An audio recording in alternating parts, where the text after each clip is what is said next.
Seks bagi pasangan yang baru pertama kali itu seperti traveling ke luar negeri. Ada perasaan deg-degan, takut, canggung, bingung, takut nyasar, semuanya normal. Bisa aja sih kita langsung pergi ke spot-spot yang lagi hits, tapi akan lebih spesial kalau misalnya kita mengeksplor dulu nih, ada apa sih di sekitar kita. Nah, kurang lebih itulah yang dijadikan foreplay. Ketika berhubungan seksual, kita tidak langsung merangsang area yang paling penting seperti penis, vulva, atau vagina, tapi kita merangsang area-area lain dulu nih. Misalnya area wajah, lengan, tangan, bahu, pundak, punggung, paha, betis, dan lain sebagainya yang disebut dengan zona-zona sensitif atau zona erogenus. Zona-zona inilah yang bisa memberikan rangsang yang luar biasa bagi pasangan sebelum meningkatkan aktivitas seksual yang lebih intens. Foreplay bisa dilakukan jauh sebelum masuk ke kamar tidur.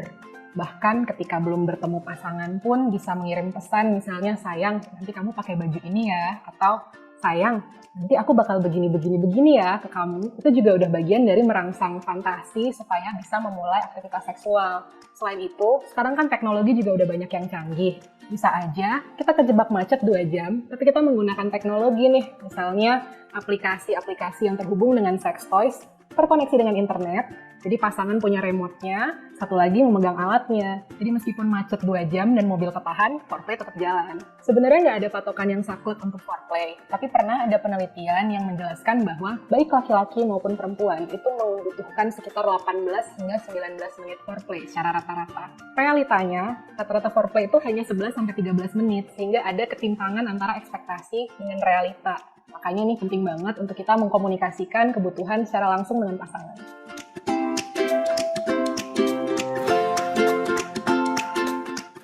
Kegiatan yang dilakukan saat foreplay itu bisa aja interaksi fisik secara langsung, bisa juga yang tidak ada kontak fisiknya sama sekali. Yang ada interaksi fisiknya misalnya sentuhan, tepukan ringan, atau gerakan-gerakan lain, belayan, usapan, pijatan, hal-hal seperti ini termasuk dalam foreplay yang sifatnya sentuhan. Bahkan bisa aja meminta pasangan untuk melepas pakaian pelan-pelan satu demi satu, itu juga bagian dari foreplay yang ada aktivitas fisiknya begitu. Selain kontak fisik secara langsung, foreplay juga bisa dilakukan tanpa aktivitas fisik nih sama sekali. Misalnya dengan apapun yang merangsang fantasi di otak, seperti meminta pasangan untuk melakukan tindakan-tindakan tertentu yang seksi, atau membaca novel yang sifatnya erotis, atau komik, atau menonton video bersama, bisa video romantis. Hal-hal seperti ini tuh kan membangkitkan fantasi ya ketika kita lagi bareng pasangan. Ini juga bisa jadi foreplay yang sangat bermanfaat untuk membuat hubungan seks nantinya lebih baik. Yang pertama, yang paling penting, jangan melakukan tindakan apapun tanpa persetujuan yang antusias dari pasangan, atau consent istilahnya. Karena bisa aja pasangan itu ngomongnya iya, yaudah dia dicoba, nggak apa-apa. Tapi sebenarnya terpaksa melakukannya. Ketika pasangan melakukan aktivitas seksual dengan terpaksa, ini sebenarnya bukan aktivitas seksual yang dilakukan atas dasar mau sama mau, sehingga meskipun dilakukan antara pasangan, ini tetap merupakan kekerasan seksual yang melanggar hukum dan berdampak buruk bagi pasangan. Kedua, selain jangan memaksa pasangan melakukan apapun yang mereka nggak mau, penting juga untuk menghindari mindset bahwa foreplay itu hanya menu pembuka, sementara penetrasi adalah menu utama. Karena kenyataannya banyak sekali orang-orang yang bisa mencapai klimaks hanya dengan foreplay gitu. Ketika foreplaynya benar dan quality time-nya benar-benar dinikmati nih dengan pasangan, maka foreplay itu sendiri bisa menjadi momen bonding yang berharga. Seks dengan penetrasi itu rasanya sakit kalau misalnya dilakukan ketika tidak siap, baik siap secara fisik maupun siap secara psikologis. Khususnya untuk perempuan ini ya, ketika sedang terangsang biasanya ada cairan yang keluar, dan cairan ini adalah cairan pelumas alami yang ada di sekitar vagina yang membuat ketika nanti berhubungan seks, dampak gesekan antara penis dan vagina itu tidak terlalu buruk gitu, jadi tidak sakit. Sementara kalau misalnya belum siap, tiba-tiba langsung ada penetrasi, maka tidak ada waktu bagi tubuh untuk beradaptasi dan mengeluarkan cairan tersebut. Nah, selain itu, foreplay juga bermanfaat nih buat mempersiapkan kita secara psikologis. Misalnya dengan membangun mood terlebih dahulu, dari yang tadinya belum bergairah jadi lebih bergairah, sehingga seksnya juga jadi lebih bisa dinikmati oleh kedua belah pihak. Secara biologis, kebutuhan foreplay perempuan mungkin lebih besar dibandingkan laki-laki, tapi bukan berarti laki-laki tidak bisa mendapatkan manfaat dari foreplay. Ketika kita sedang melakukan aktivitas-aktivitas yang banyak sentuhannya nih dan banyak rangsangannya, tubuh itu mengeluarkan hormon cinta gitu ibaratnya ya, oksitosin, yang sangat bermanfaat untuk membuat kita lebih rileks, tenang gitu. Sementara hormon yang bertanggung jawab terhadap stres nih, kortisol, itu jadi efeknya lebih minim ketika kita foreplay dulu. Nah, manfaat-manfaat seperti ini adalah manfaat-manfaat yang bisa dirasakan baik laki-laki maupun perempuan. Khusus untuk laki-laki kan sering banget ada yang khawatir soal performa, ya tegang banget. Dengan foreplay bisa jadi lebih rileks, sehingga akhirnya manfaatnya adalah untuk keduanya, baik laki-laki maupun perempuan. Kalau foreplay kurang maksimal, maka kemungkinan untuk lecet atau berdarah itu jauh lebih besar. Nah, banyak orang yang berpikir, ya seks kan normal aja kalau berdarah, apalagi kalau pertama kali. Padahal ada penelitian-penelitian yang sudah membuktikan bahwa bahkan seks untuk yang pertama kalinya pun tidak selalu berdarah. Justru berdarah itu bisa jadi tanda dari tubuh memang belum siap, tapi sudah dipaksakan. Misalnya nih, lubrikasi alaminya belum keluar, masih tegang, masih panik, belum mengenal pasangan satu sama lain, tubuhnya belum tahu, belum mengenal diri sendiri, tiba-tiba dipaksain.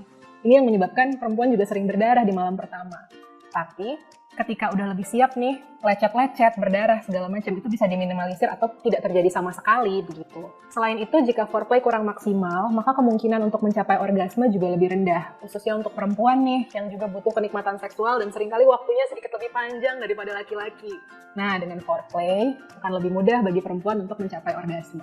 Tidak seperti yang sering ditampilkan dalam film-film dewasa gitu ya. Orgasme yang terjadi secara bersamaan itu sebenarnya jarang sekali terjadi. Dan agak susah untuk momennya itu persis sama tempo dan iramanya. Biasanya salah satu pihak duluan gitu. Kalau permasalahannya laki-lakinya nggak pengen duluan nih, sebenarnya ada cara-cara untuk membuat diri bisa lebih tahan lama. Misalnya dengan masturbasi teratur dan sebelum orgasme, sebelum ejakulasi, ditahan dulu gitu. Itu bisa dilatih. Tapi sebenarnya, kalaupun tidak tahan lama, ini nggak harus jadi masalah. Karena, kalaupun aktivitas penetrasi sudah selesai, bukan berarti seks harus berhenti. Karena, laki-laki masih bisa membantu pasangan perempuan untuk mencapai orgasme dengan cara-cara tanpa penetrasi. Misalnya nih, dengan stimulasi menggunakan tangan, jari, atau stimulasi dengan menggunakan sex toys, ada banyak sekali cara yang bisa dilakukan supaya pasangan perempuan juga bisa ikut menikmati orgasme meskipun pasangan laki-laki sudah ejakulasi lebih dulu. Jadi, hindari mindset bahwa jika pasangan temponya tidak sama, ada yang selesai duluan, artinya seks gagal. Padahal kan tidak seperti itu kenyataannya ya. Foreplay tidak selalu harus di awal, bisa aja di tengah, bisa aja di akhir. Tapi memang kalau ada kondisi-kondisi medis khusus, misalnya nih kayak lubrikasi vagina secara alami agak kurang, akan lebih baik bila dilakukan utamanya di awal. Urusan apakah ini mau ditambah nanti ya boleh banget diomongin ke pasangan masing-masing. Gak ada yang namanya foreplay berlebih. Jadi dinikmati aja sesuai dengan preferensi masing-masing. Jadi jangan sehat.